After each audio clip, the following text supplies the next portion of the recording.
Welcome to day 4 of my Shocktober challenge. It's gonna be a ranty sweary one.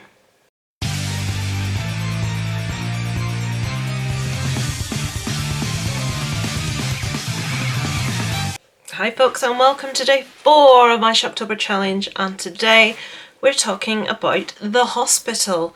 There are a couple of movies of this name. This is the 2013 one we're talking about, and this was requested by Leo from Geek Legion of Doom. Leo, what have you done to me? What did you do to me?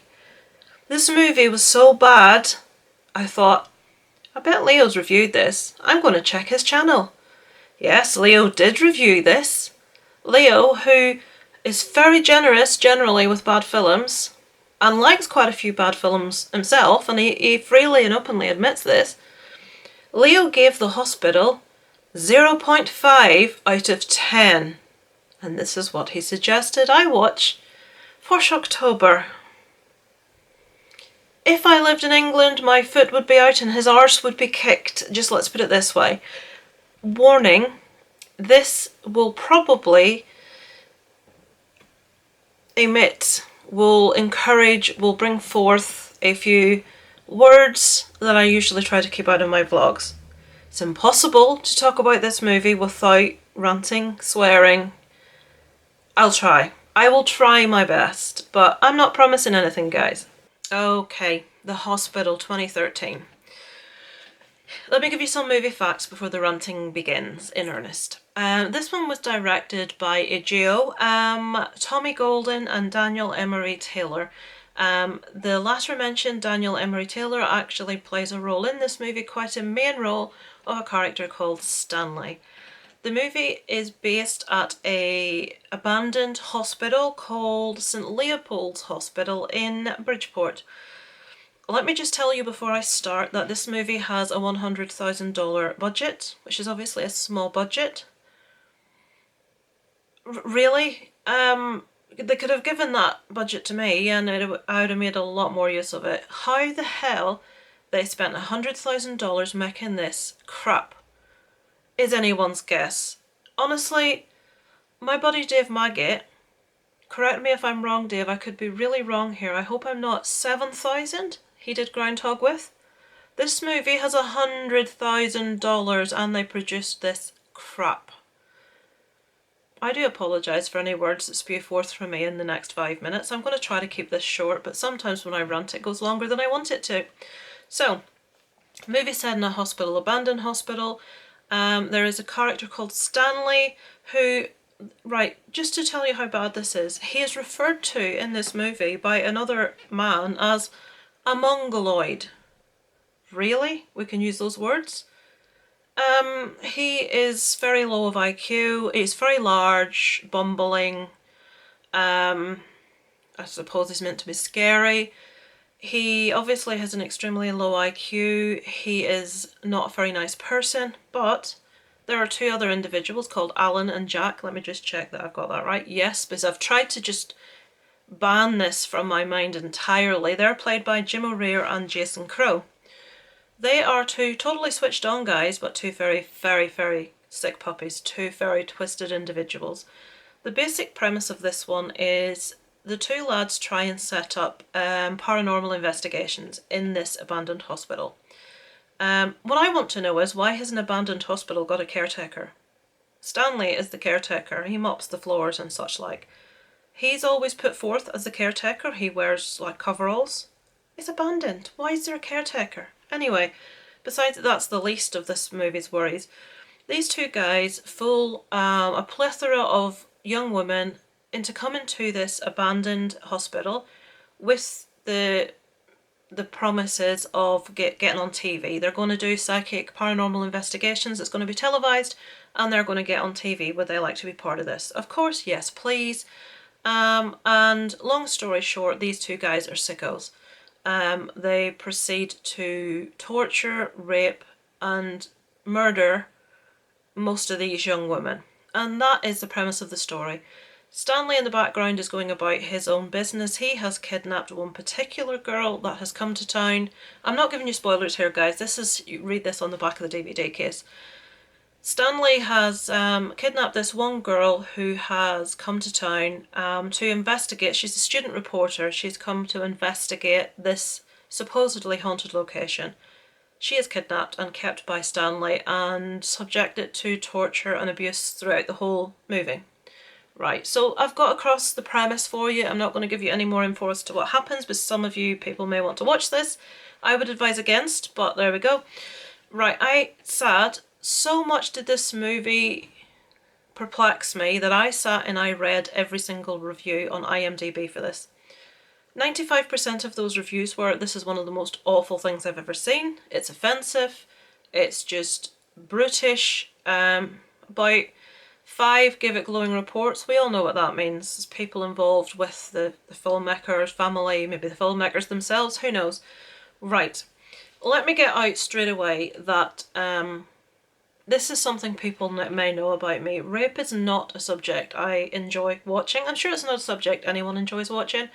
I see the merits of I Spit in Your Grave, the original and remake, both good films, show things for how it is. There is a justification in that, and we get the revenge. So we need that revenge. And this year 2018 movie Revenge, which I really enjoyed, it's getting a big slating. I liked it. Yes, there were parts that were unbelievable, wouldn't have happened, but hell, it's movies. There's always going to be that. But this movie, I just wanted to get out my distaste about movies about rape. I don't like it, but I understand it's horrific, it happens, it's, that's just a personal thing. So I'm not going to hold that against a movie at all. Like I say, I Spit in Your Grave is a really good film, and I recognise that. What's the one? The one with Isabella Rossalini that I watched quite recently and was quite disturbed by. Really good movie. Very difficult to watch, but I'm not going to say the movie was bad because I found it uncomfortable, so I just want to get that out straight away. This movie is basically an excuse for these men to strip naked every single woman that's in the movie, to horrifically torture them, to rape them in various nasty ways. And there's no justification, there's no revenge, there's none of that stuff. It's just, and you read the reviews on IMDb, folks, you will see person after person after person, and most of these people, might I add, are male, that are actually saying this is just barbaric, brutal, disgusting. It's obviously just been done with the intention of like shocking. One person wrote, why did these young lasses not just go and get a part in a porno? If they were willing to be degraded and treated that way, they'd probably have got paid more. They couldn't get how these young women actresses actually agreed to do half of this. And like, it is barbaric, it is horrible, it makes your skin crawl. And that may sound like a perfect horror movie to you. It is barbaric, it's difficult to watch, it's nasty. But even though it's all those things, and you could say, yeah, well, that's horrific, it's good at what it does. Just the whole mood of it and the whole way it seemed to be made, the whole feel of the movie, the direction, just seemed really nasty. Cheap and nasty. I'm quoting White's cheap and nasty. If you don't know that song, look it up, Whitesnake, because that's what this movie is. I haven't cursed yet. This movie has terrible sound. This movie has some of the worst acting I've ever seen. This movie has no imagination. This movie has some CGI, which is quite possibly the worst thing I have ever seen in my life. Everything about this movie is crap. It lacks any proper direction. Stanley, the director, let me give you his name, Daniel Emery Taylor, who plays Stanley, yeah, he was okay actually, but he was a person with a very low IQ that didn't say very much, so that's probably why he wasn't too bad.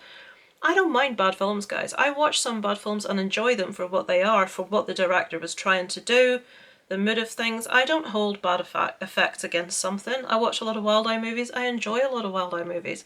They're the lower budget sort of thing, so I'm not going to hold this type of thing against people. But this movie just seemed to me a bit sick and twisted. It just seemed like an excuse to get a lot of women naked. Let's stare at a lot of women naked. Let's do a lot of things to a lot of women naked, one after another, after another, after another, for your titillation. And if you can sit, no pun intended, and if you can sit and watch that and not have your skin crawl and not have you question what the hell you're watching, then I struggle. I really struggle. Certain scenes in movies, like I said before, I'm really sorry I've forgotten the name, the one with Isabella Rossalini and that famous rape scene, which I found really difficult. I Spit on Your Grave, again, really difficult. But the movies were really well made, they were really well acted, they were well lit, they were well directed, and you felt like the movie was getting at something, there was a message there to be had. It's the reason a lot of people can stomach a Serbian film, which I personally couldn't. But I did say in my review of that it was an incredibly well made movie. They said I had justification. That to me was bullshit, but that's besides the point. But a lot of people, I can get why they like that movie. I didn't, but I get other people that do. I don't get people that like this. It's just gross.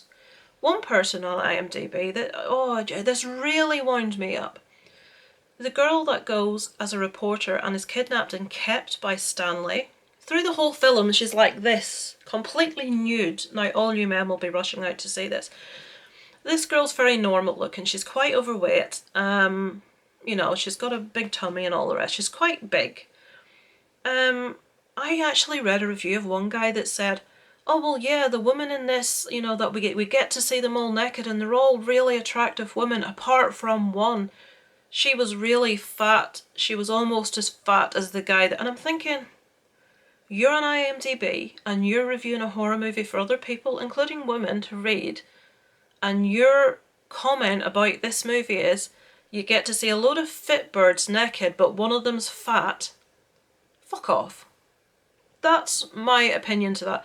This is the type of people that this movie is marketed at. I was going to say something awful there, but I'm not going to. People with no brain, people with no imagination, people with no moral code of any description. This movie really, it was awful. Awful, the acting. I can't even tell you how many times this movie's awful. But I bet this review makes a lot of you guys go out and watch it because there's loads of naked women in it. But it just cheapens it. I mean, yeah, rape's a horrific thing, but the way this was done, and people that know me know this is my pet peeve, if rape is put across in a way that is very clearly meant to titillate the viewer, be that male or female, that hacks me off. It's not something to amuse you or, get you turned on or whatever that may be. If you get turned on by watching women undergo that sort of thing repeatedly, go get your head checked. Honestly, it's not right. It's got no justification. There's no artistic merit behind it. It was just me sitting down and watching an hour and a half of women being raped and tortured, and some of the most disgusting script you've ever heard in your life.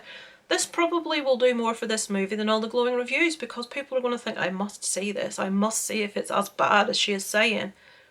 I was sickened by it. What can I say? I can't really think of anything of any merit to say about this. If you're a lad that likes looking at a lot of different women naked and aren't bothered by those women being tortured and raped, then you will enjoy this movie. If you're one of these people that don't mind rape in movies, I'm thinking, and I really hope she doesn't take offence from me saying this, I'm thinking Jen's reviews from the grave.